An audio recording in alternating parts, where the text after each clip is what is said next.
ఇంగు తర్వాత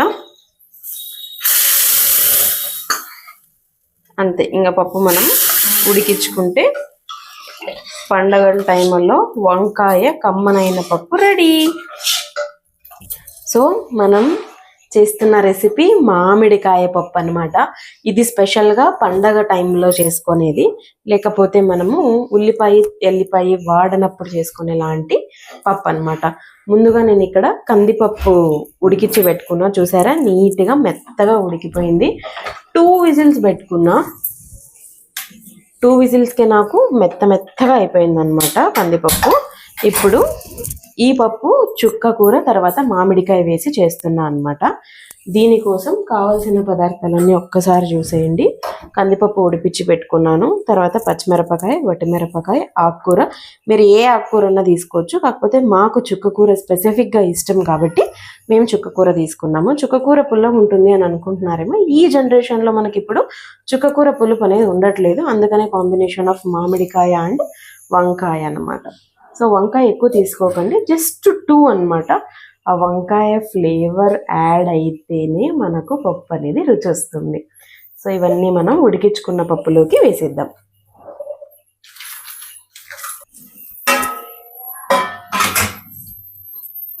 ఇంకా దీంట్లోకి సరిపడా వాటర్ వేసి ఒక్క మిక్స్ ఇచ్చేసి, ఎక్కువ వాటర్ వేసుకోకండి, తర్వాత తక్కువ వాటర్ వేసుకున్న మీకు పప్పు అనేది మాడిపోతుంది అనమాట, ఎందుకంటే బ్యాళ్ళు ఆల్రెడీ ఉడికించుకున్నారు కాబట్టి. నాకు చెప్పాలంటే ఈ కప్పు వాటర్ సరిపోయాయి. ఇంక ఇప్పుడు దీన్ని మూత పెట్టేద్దాం.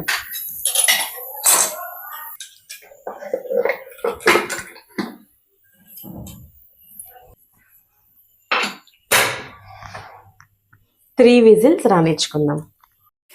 పప్పు ఏమాత్రం రెడీ అయిందో చూద్దాం రండి. యా, ఇప్పుడు ఇదంతా వాటర్ వంపేసుకుందాం.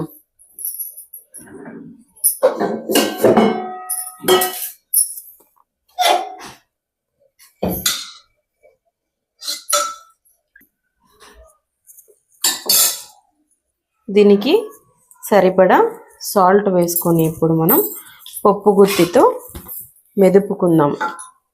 మళ్ళీ రామ్దాం అంటే మా అక్క తిడుతుంది. అయిపోయింది. ఇంకా దీనికి తిరువాత పెట్టుకుందాం. ఇంగు తిరువాత